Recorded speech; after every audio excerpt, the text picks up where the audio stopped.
Thank you, Philip. We have the habit of saying everyone knows Dr. Bob, but we have a couple of guests who may not know Dr. Bob. Bob Hill is a retired psychologist, grew up on the eastern part of Virginia in the Tidewater area, and Jane brought him back to Abingdon, and that's where they have been since 1985. And we're so glad she did because we have Dr. Bob.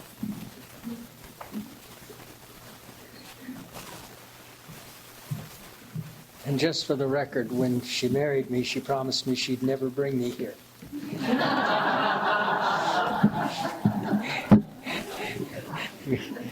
Good morning. That song should give you some hint about what I'm going to talk about today. Listening to the messages and love. How often do we take the time to acknowledge the thousands of people through the ages who have felt compelled to write down their wisdom for the benefit of anyone who would take the time to read it? We may live in the 21st century, but we have the uncommon ability and the privilege of sharing thoughts of people that lived hundreds, even thousands of years before we entered the human stage. All wisdom is never contained in a single book, regardless of authoritarian claims. One book containing all the wisdom we would ever need would just be too remarkable. We must therefore spread our wings and dance through the pages of time by turning the pages of books. Now, I must confess that as technology has made things smaller and smaller and smaller, I need bigger and bigger and bigger print. And so sometimes that's difficult. Contrary to popular belief, there is a strong likelihood that our ancestors were just as smart as we think we are today, and that their reasoning power was just as well developed. Therefore, everyone who has gone before us probably had wisdom to impart to us, if we but listen. It is a wonderful safari to read through the pages written by forgotten sages and compare their wisdom with the sages from other epochs. In a way, that's what we will do today when we explore the importance of taking care of the self. There's an old proverb that says, when the student is ready, the teacher will appear. And I'm surprised how often that happens to me. For example, I'll read something and it just doesn't resonate with me. But then later, under different circumstances, that same reading will have a profound impact on me. My teachers have often been the sages from other ages. Oliver Wendell Holmes Sr., now this was the physician and the writer, said, and I quote, "The best way to ensure a long and productive life is to have a chronic disease and take care of it." Close quote. When I first read that, I was young and invulnerable. I was going to live forever.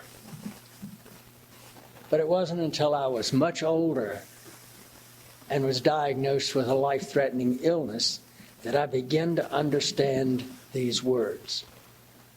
Now you might ask, what caused that major change in my thinking? Well, I think the answer to that question is simply, I became aware of time. Once a person becomes aware of time, they become aware of their own mortality. This single realization can truly cause a fierce and tender concern for the self. And that indicates some level of self-love. I think that when a person can finally fall in love with themselves, it's the beginning of a lifelong romance with all of humanity. There is, however, a profound distinction between self-love and being self-centered. So how do we learn to express caritas, or love for all, without either becoming self-depreciating or egocentric? Perhaps the answer lies in Shakespeare's very simple phrase, above all, to thine own self be true. One of the things that has always interested me is how religions approach this idea of self-love and caritas, love for all.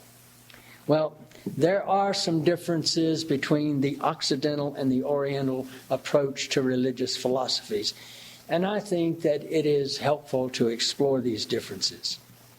There are fundamental differences between these two approaches to life, the self, and our relationship with the eternal.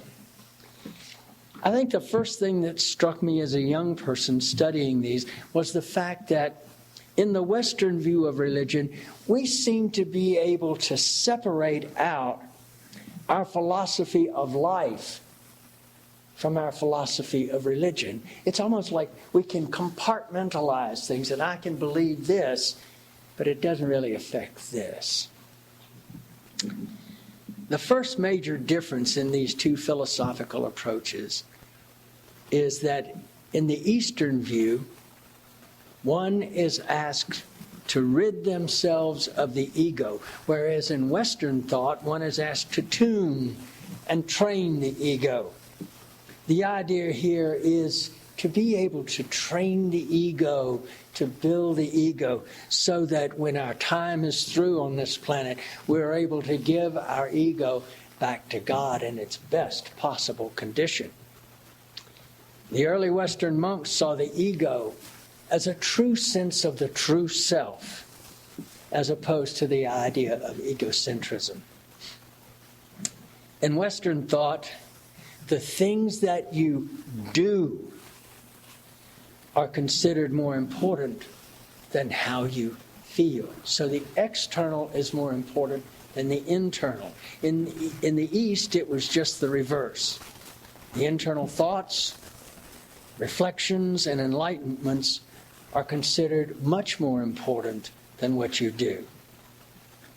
In the East, the objective is to improve the self.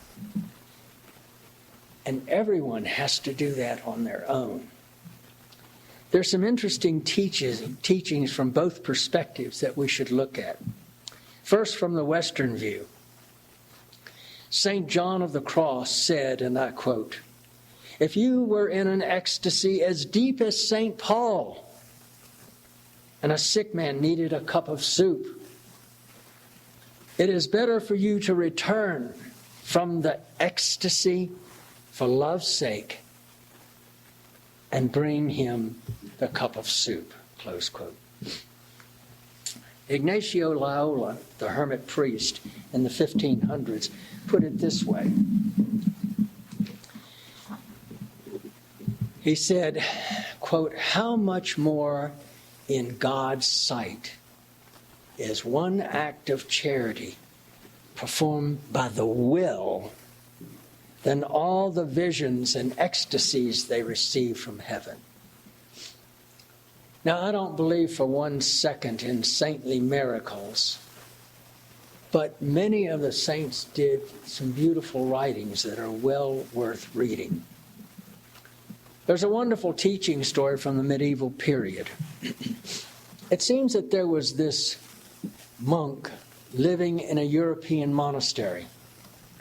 And he wanted more than anything else in the world to see a vision of the Virgin Mary while meditating. Now, it's also interesting that in early Buddhist religion, you were considered enlightened if while meditating you saw the Buddha with a light behind him. It's also true that in very early Western religion, to see a vision of the very Virgin Mary, you might have been considered an idolater. Anyway, the story goes like this. This monk spent his entire life praying and meditating and hoping for that vision of the Virgin Mary. One day, the vision appeared. However, just as it appeared, the bell rang at the back door of the monastery. It was his job to feed the loaves of bread to the poor who had gathered outside the back door of the monastery. He was in turmoil. He felt terrible. He finally got his vision, but he had to leave. But he felt obligated to do his job. He apologized to the vision and he ran off to feed the poor. When he returned, he was dejected and heartsick. Much to his surprise, the vision was still there. He apologized profusely to the vision, but the vision stopped him. And the vision said, "If thou had stayed, I would have fled. If thou had stayed, I would have fled." Eastern thought does not reject the idea of loving, care, and helping others, but it focuses more on the idea of the self-search. Everyone has to do their own self-search. In the East, they view everyone as a part of the whole, and we must find our own separate path to the eternal. This is done through prayer, intuition, and meditation. In the East, you have to dive deeply into your own inner space. No matter how much we care for others, we have to be at peace with ourselves. Notice how the Bhagavad Gita are similar in ways to Rudyard Kipling's poem, If. In the poem If, Kipling says, "Triumph and disaster, treat those two impostors just the same." In the Gita, it says, "One to me is shame or fame. One to me is joy or pain. One to me is loss or gain." Both proclaim that most of us tend to buy into life's illusions rather than focusing on life's essence. In the East, the quest for things, the quest for recognition, the quest for power are all false quests. They are distractions from the important task of unity with the eternal. They view materialism as a myth, and chasing power is like chasing a ghost. Lao Tzu, the author of the Tao in the 4th century before Jesus, saw the universe as a whole, and everyone was one with the whole. He taught his followers to seek oneness, that is, being one with all and everything in every situation and in every circumstance. Not to be one way with this person, another way in this situation, and another way in a third situation, but being the same one all the time. Whether you endorse Eastern or Western view, there is some common ground. Both promote the tuning and training of the self, the mind. They both promote turning away from the trappings of society, such as materialism, competition, and violence. It is, however, very easy for any of us to get trapped in the mind's whirlwind, trying to decide what to do, what to choose, which direction to go in, what goals to set, how hard do I work. But in the end, if we are to be healthy humans, we must choose to protect, love, and care for the self, which enables us to do the same for others. Too often we end up conflicted and confused. Our brains are screaming, just like it's an angry committee meeting. Plato talked about the human being as human mind as being like a mutiny at sea with the captain locked below. The captain must ultimately regain control and guide the ship to safety. The Roman mystic Plotinus compared the mind to a choir before the choirmaster arrives. Ultimately, it is our mind and our body, and we must guide ourselves through both the good and the turbulent times. Yes, I would remind you again of the Bard of Avon. Above all, to thine own self be true.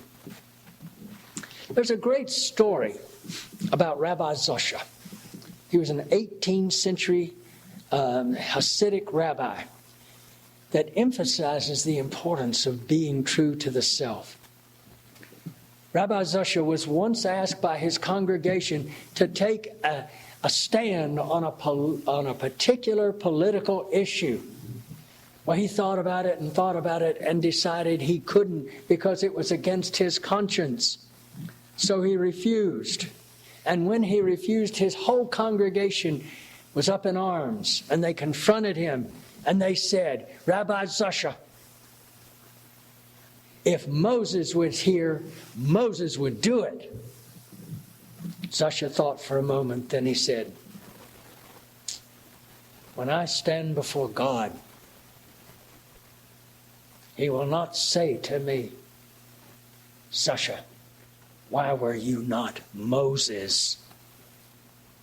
He will say to me, Zosha, why were you not Zosha? In the face of all of that hostility, Zosha exhibited a fierce and tender concern for the self. Isaac Luria, the 16th century Kabbalist and mystic, wrote that there are over 600,000 letters in the Torah. These symbolize the 600,000 life paths for human beings. The message in that metaphor is that we must each find our own path. And there are many ways to fiercely protect yourself and care for yourself. But we each must find our own song, our own dance, our own rhythm, our own bliss. But the operative word there is our own dance. Without being led by guilt and fear. What an awesome task that is. And let's face it, we were all parented with guilt and fear. But our sages throughout all the ages tell us to dance, dance, dance, laugh and sing and dance your own song. St. Thomas Aquinas saw our relationship with the self and the eternal in the following way. He wrote, and I quote, anything you do which is good for your own reality, and I emphasize good for your own reality, is also good for your relationship with God. Determining what is good is the difficult part.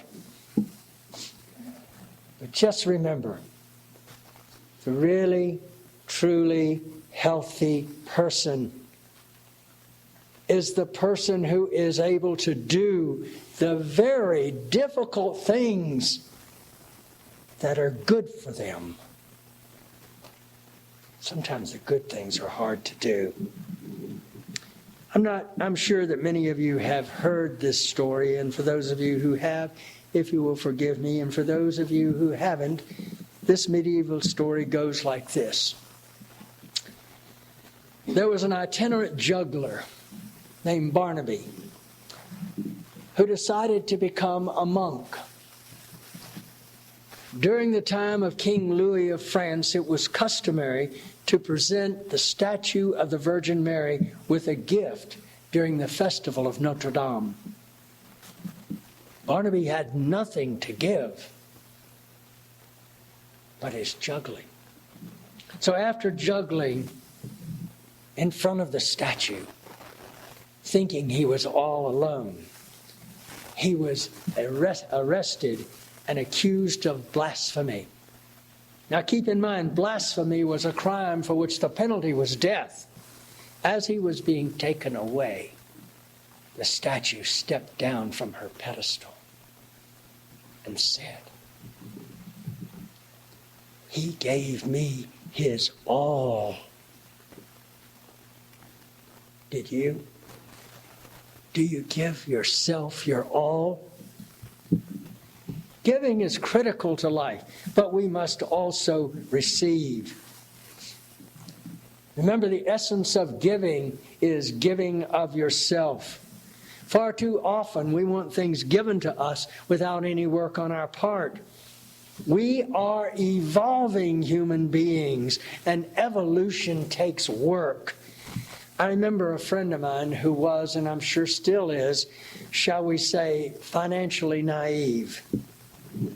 Well, I purchased and gave him not only a book, but a whole cassette series on being financially independent. His response to me was, "Oh God," he said, I'm in trouble financially. I don't have time to do this. I don't have time to read this book. Just tell me what it's about." I will guarantee you that book is set, and of course is set on his shelf for 15, 18 years, and he's never once opened it. This shows me very little concern for self. Human beings seldom have transcendental changes. Most of our changes involve very slow evolution. We want everything now, whatever it is, and whatever it is we think we want. We don't want to let our enlightenment come through a long process. We're certainly unlike the early monks who spent their entire lives training through meditation and insight to evolve their abilities to love and care. These medieval monks were often called the athletes of God. There are people that we all know who go from one thing to another thing to another thing all the time. They go from Zen to yoga to meditation to jazzercise to some other interest without ever once asking the critical question, how will this help me to grow and to evolve to my best self? I call these people the groupies of the latest fad. The mystic teacher Gurdjieff said, and I quote, "It is impossible to give a man anything that would be his inalienable property without work on his part," close quote. And my favorite quote in this area comes from the well-known meditation teacher, Sri Chinmoy. He said, and I quote, "Most people will do anything for their own advancement except work for it." Close quote. A fierce and tender concern for the self primarily involves love. And love to me seems to be the necessary and sufficient soul food for life. If you remember the famous reminder in Leviticus to love others as thyself, well, it does not say better than thyself. It says love thy neighbor as thyself. St. John of the Cross, a writer and Spanish mystic, wrote, In the evening of your life, you shall be judged by love. A couple of years before he died, Sigmund Freud was having a talk with one of his disciples, J.C. Flegel. And at some point in the discussion, Flegel said, "We've been working together for some time. Answer me one question. How does psychoanalysis cure the patient?" Freud thought for a moment, and then in a very un-Freudian answer, he said, and I quote, "At one point in the analytic process, the analyst loves the patient, and the patient knows it, and the patient is cured." What does it mean to love another person? I think it has something to do with allowing unconditionally that person to be themselves. And when it comes to self-love, I think that it is very important to let the self be the self. The psychic healer Agnes Sanford wrote, quote, "Only love can generate the healing fire." Only love can generate the healing fire. If she is correct, and I think that's highly possible, then a fierce and tender concern for the self will potentiate our own healing, and our own healing potentiates that moment of absolute purity in love for the self and others. Now, before all this talk of love begins to sound like artificial sweetener, I will remind you of what St. Teresa of Avila had to say. She said, and I quote, "Oh God, save us from sober and serious saints." The Sufi mystic Pierre Vilar-Khan said, "Judge your gurus by how much fun they have in their life." I think you can not only have a fierce and tender concern for the self and have that heavy dose of laughter in your life, but I think we must have the laughter in order to be healthy. Now, I apologize for this next sentence. I learned a new word last week, and I've been waiting for an opportunity to use it in a sentence. So you get it. We cannot defenestrate. Defenestrate. It means throw it out the window. We cannot defenestrate the wisdom of antiquity. We must therefore rejoice in the words of our sages. With that, I'll leave you with one last quote about love. While you are in the process of developing that fierce and tender concern for yourself, while at the same time pursuing your own personal desires and intentions. This quote is by Pierre Teilhard de Chardin, the Jesuit priest, paleontologist, scientist, philosopher. He lived in the last part of the 20th century. He said, and I quote, "Someday, after we have mastered the wind, the waves, the tide, and gravity, we shall harness for God the energies of love. Then, for the second time in the history of the world, man will have discovered fire." Close quote. So in conclusion, I wish for each of you that you find your own unique way to have a fierce and tender concern for yourself. So be it.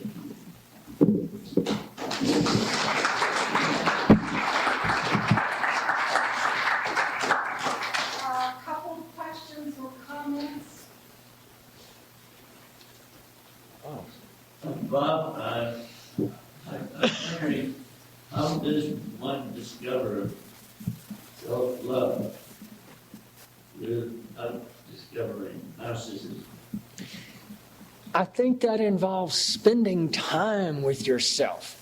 You know, most of us are so busy, we don't take the time to spend with ourselves and have that dialogue with the self. And I think if you have an honest dialogue with the self, it doesn't lead to narcissism. I think narcissism is there long before we start to discover the self, because most narcissists have never discovered their self. You know, most people who are self-made narcissists find they never made so much after all.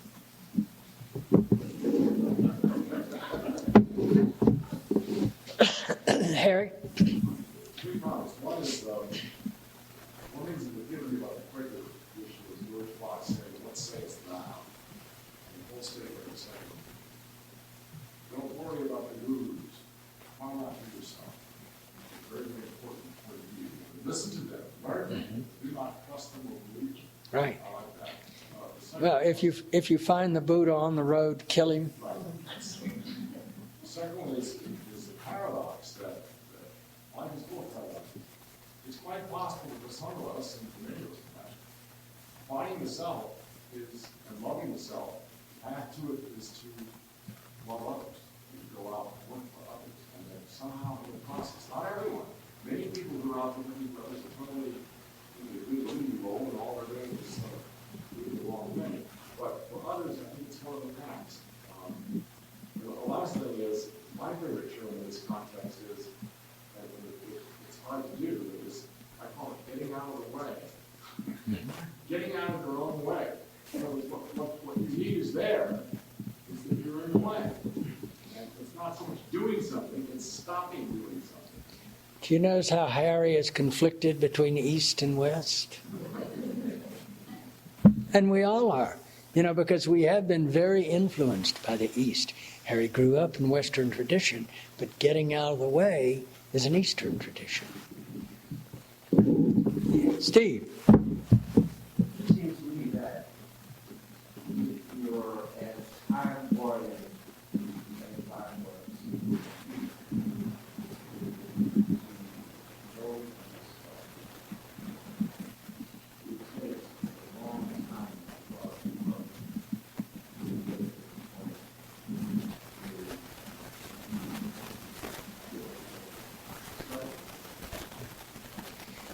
Well, at first, I don't think anybody is hardwired, but I think we can be so indoctrinated. For some of us, it takes a heck of a lot more shoveling than it does for others.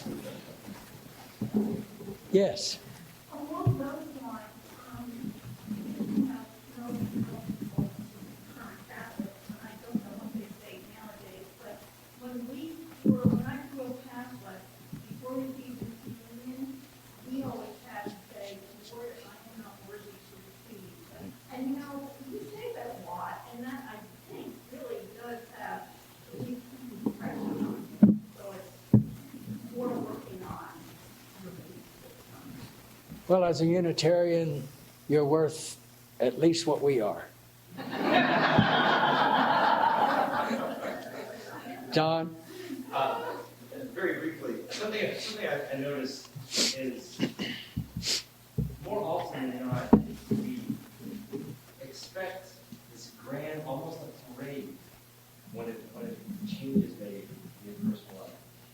And when it's just a decision that is getting up, that's not great. And that might be your issue. Maybe you could have started your day slower. But it's almost like we believe that without this huge, call the news, have a parade going, that it's not change. And I think we do ourselves grave disservices by expecting all change to be this huge, grand, marvelous experience. Well, part of that is we grow up expecting there is some magical door, and when I walk through it, I'm going to be mature and all put together. You know, when I graduate from high school, when I get my first car, when I can vote, when I can whatever, we grow up thinking that once I do that, there's some magic there. And the simple fact is, like the speaker said, evolution is a slow process. And we forget we are evolving creatures. Okay, thank you.